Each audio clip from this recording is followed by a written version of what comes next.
All right, let's continue with our program this morning. So our next presentation is by Marion Yao, the registrar at San Jose State University, and she's going to talk about FERPA. Yes. Good morning, everyone. And I'm delighted to be invited again. This is an annual request from Faculty Affairs to conduct this brief FERPA training. This is the bridge version. Just to give you some guidelines on FERPA, which stands for the Family Educational Rights Privacy Act of 1974. I have to do this. Sorry. Okay. And it's also known as the Buckley Amendment. This policy or guidelines are enforced by the FPCO in the Department of Education. So I'll go right to the meat of the law. So the primary rights of students under this act is right to inspect records, right to seek to amend the record, right to have some control over the disclosure of information from education records. So this is practiced practically with our office, the registrar's office, because we are the custodian, university custodian of academic records. So the student can request to look at their file for whatever reason. They can also amend the record. As an example of this, let's say a student has a dispute over the grades for this semester, for this summer, and then they have the right to discuss that with the instructor, and the instructor, if applicable, will have to submit a change of grade. Third, you'll have the right to control over the disclosure of information. If you're familiar in the SJSU portal for students, the MySJSU, there is a link to the FERPA. And a student can opt out of FERPA, which meaning to say opt in, meaning to say, I do not want to disclose any information for a third party, okay? So there's the window shield, that icon, that they have to activate so that at any point in time, when we run data queries, reports for other departments, okay, that would have the legitimate need for it, we will not even disclose the student's information. Okay, there's a danger to that. Why? Because students forget upon graduation or after graduation that they need their degree to be verified. So on that note, graduating students should really lift that hold so that after their degree has been confirmed, the registrar's office can confer or disclose their degree earned, which is under the FERPA guidelines, without the written consent. What is an education record? It is a record maintained by the institution related to the student. It contains personally identifiable information, student ID, right?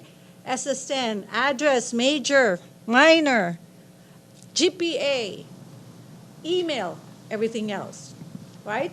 And it could be in any format: files, documents, and materials, handwriting, tapes, and anything related to the personal information of the student. In the registrar's office, we have different platforms for student records. We have microfilm, we have paper, and we have digital. So all of that is covered. So personally identifiable, I may be going fast because, I've memorized practically all this information, but you can see student's parent or other family members, address of the student or student's family, personal identifier. These are biometric record. A data element by itself is not a personally identifiable information. Just an ID, right? Nothing. Once you correlate it with a name, it does become a personally identifiable information. So at San Jose State, we are to safeguard this information, and we should not discount, it's just an ID number and a name. That is already considered a personally identifiable information. Okay. What is an education record what is not covered under FERPA? Sole possession notes, law enforcement unit records, that's maintained by our UPD, or, any law enforcement office. Employment records, doctor-patient privilege records, alumni records. Alumni records are maintained by the University Advancement Office. The doctor-patient is maintained by the Student Wellness Center, employment by university personnel. And law enforcement, UPD. Okay. So a further explanation of the sole possession notes, it's one's personal observation or recollection. As an example of this, this would be more applicable to advisors. An advisor who is seeing a student may make some notes, right? A student came into the office and so forth. Wanted to ask about their problem with their GE requirement. But in your case, you are TAs for the graduate level. Regardless, could be something related to the student program of study. If you don't share that, that is not considered an education record. Once you share it, right, with with a faculty member, it becomes part of the education record. Once you make notes in PeopleSoft, which is our student record data system, we have people comments. Administrators, maybe Mark Delarco has access to that. Associate deans, most advisors have access to that if they request my office to have access. That is actually what I prefer for our academic officials on campus to use, because it is in the database. Once it's there, it is considered part of the education record. Best of advice, if you don't want it reviewed, don't write it down. Meaning to say, and I remind advisors and faculty about this, make sure you are objective. It should be transactional. In other words, you have to describe the nature of the meeting or the advising session that was conducted with the student. However, do away with description of behavior. Many, many years ago, I call it the olden times, we tend to use descriptive words to describe the student as an irate student came, blah, blah, blah. And of course, you identify it by the name. That is inappropriate during these times. Do away with behavioral description. You can make other notes of it if you really need to, but you have to be careful, okay? So we always err on the side of caution. Requirements for compliance. We do provide annual notification to students of their right to know. Another one is coming up because we usually send it within the first 2 weeks of the semester. We do it biannual now because we also have new students for not only fall, but spring semester. So what it says is the same thing that I'm presenting to all of you, the 3 rights that's covered under FERPA, okay?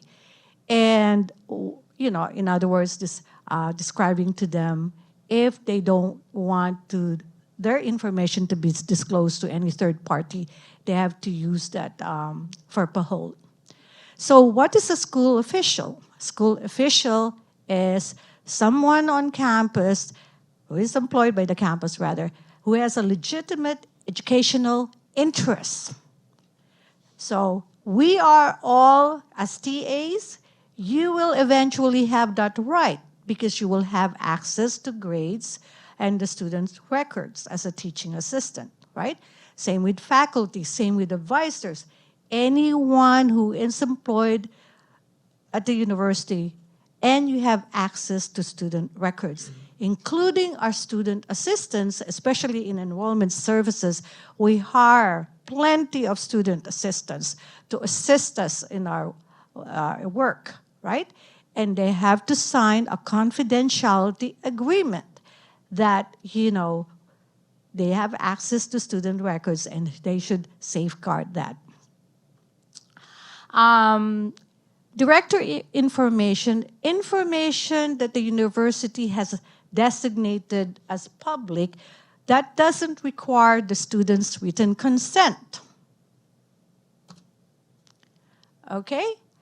FERPA said directory information may, that's why I highlighted the word may. Students' name down to everything, even photographs. We rolled out the photographs or student photos in the class roster page under faculty, in the faculty center, right? This past spring. And we're rolling out, I believe, most probably by September, in a number of pages in PeopleSoft, all right? The photographs as well. But they are a part of the education record. So degrees and awards received, all these are directory information that may include the student information and does not require the student's written consent. It says may. And the directory information could never include race, gender, social security number, grades, GPA, citizenship, and religion. These are FERPA-protected data elements. For instance, Dr. Del Arco would ask my office for some reports with this information, right? SSN, citizenship, religion. And when a department, any department, even any administrator would contact our office or myself, I will ask them the question, why do you need this data? That is foremost, right? Because it's FERPA protected. And we do need the data, like EAB now, which is our My Planner. No, My Spartan Connect, because we have so many, My Spartan Connect, My Planner, and so forth. We're trying to integrate student data. So they need gender and ethnicity, and these are FERPA protected. But that is an exception to the rule because the university is trying to monitor, the cohorts of students based on race and gender in relation to student success initiatives. Okay. So the previous slide says may include. However, San Jose State has this S6620 disclosure of student directory information, which is more restrictive than FERPA provides. So when any third party calls any university office, and most of the time it is the registrar's office, they can verify enrollment status.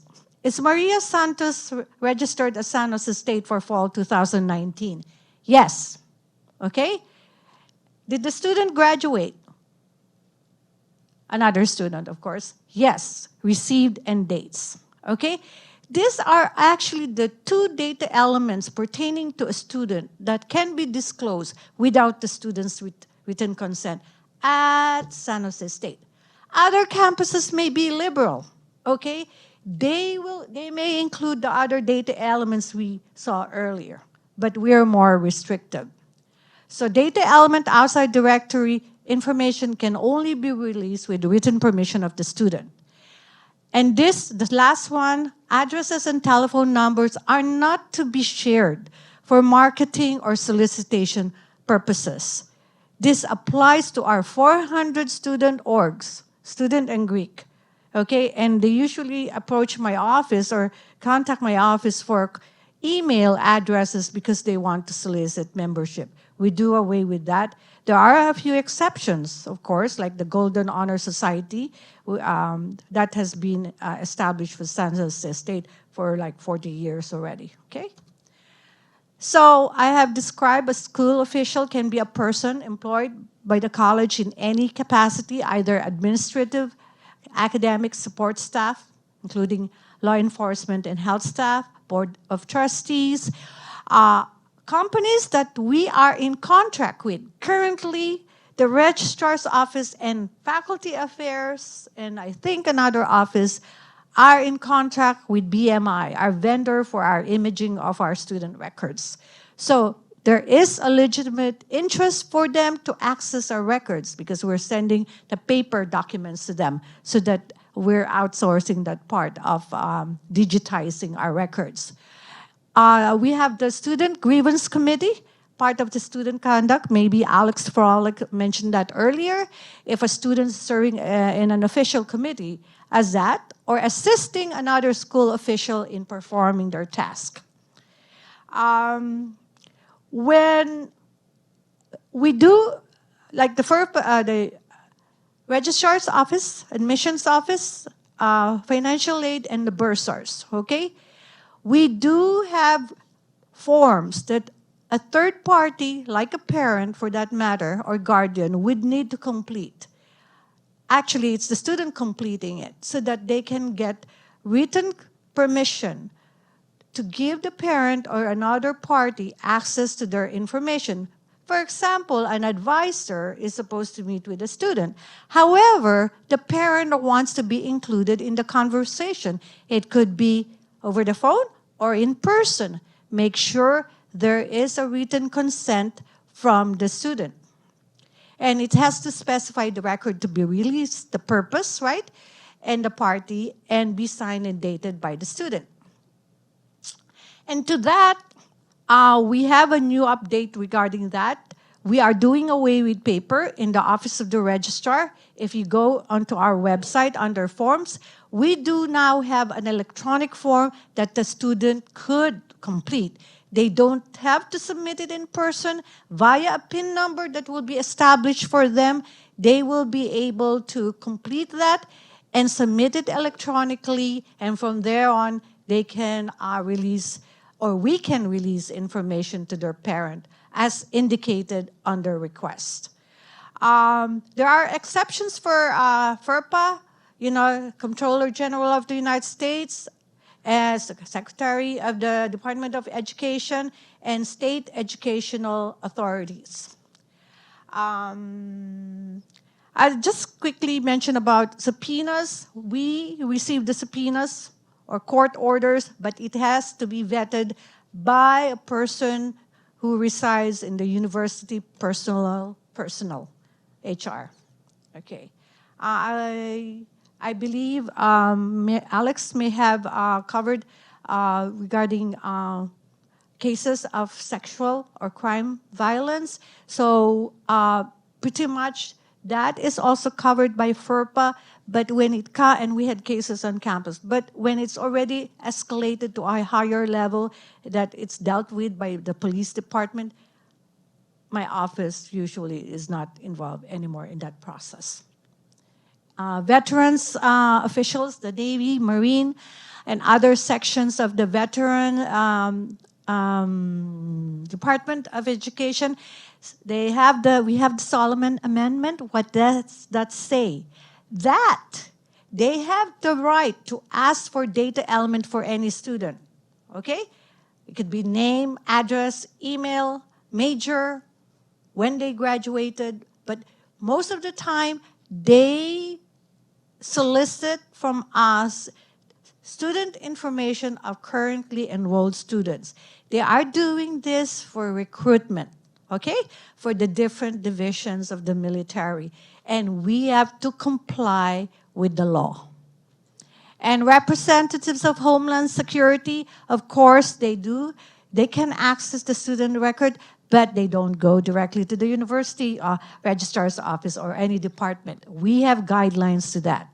And usually it would be the university police department who will be dealing with the Homeland Security or ICE.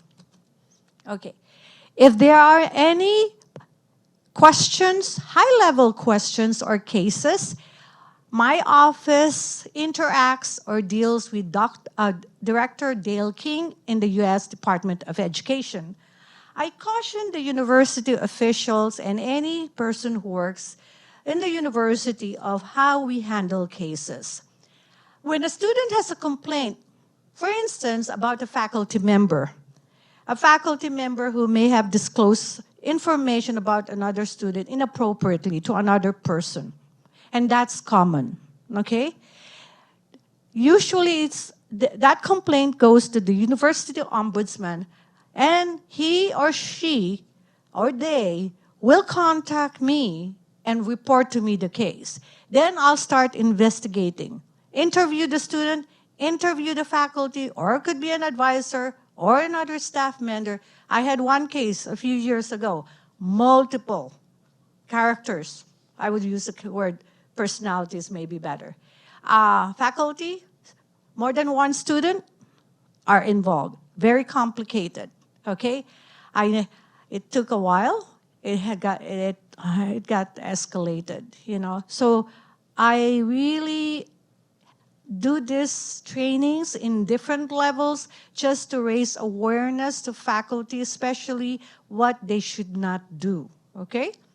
So, in summary, the university decided on a decision or an outcome for the student.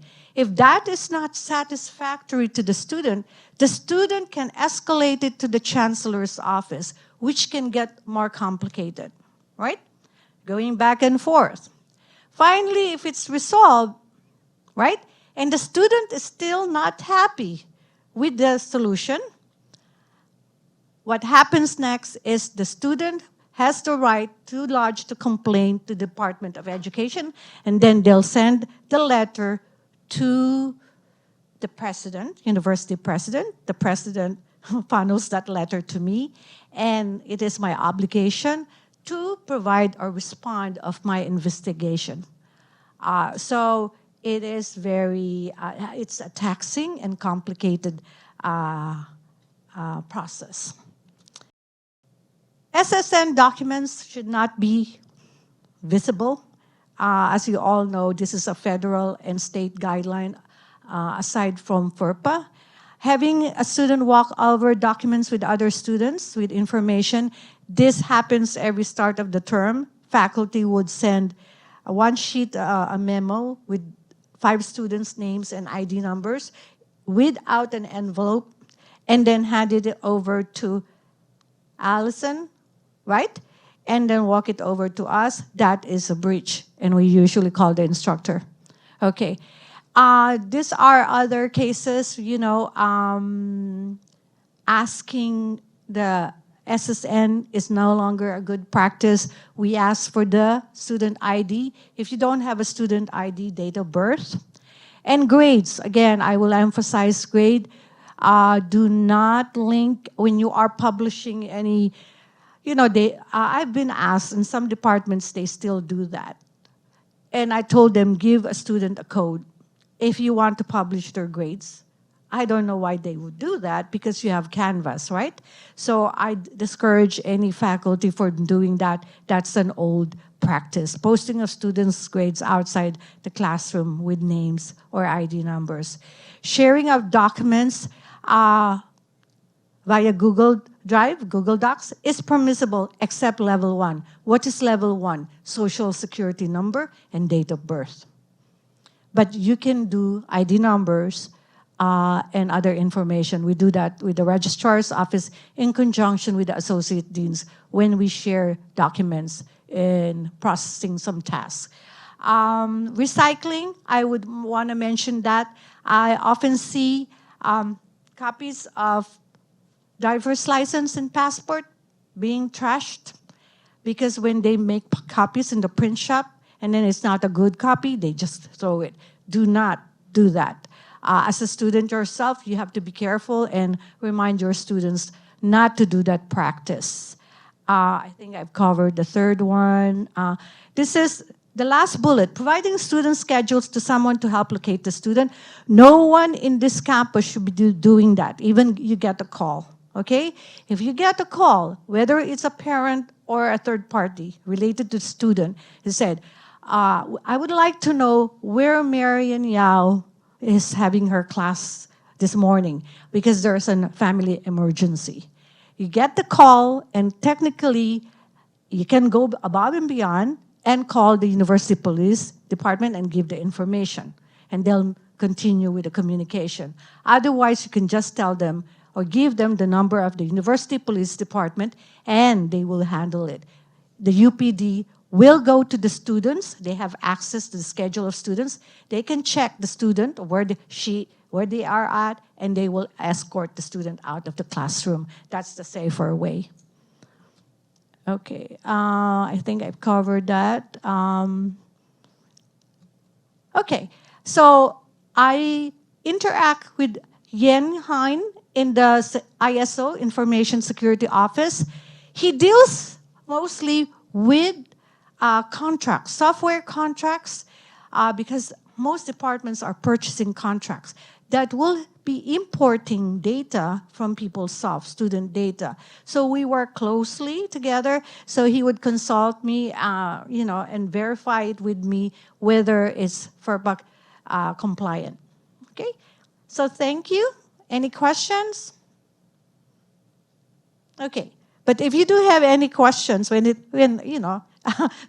when any incident happens, please give us a call. Okay? Thank you. Thank you, Registrar Yao.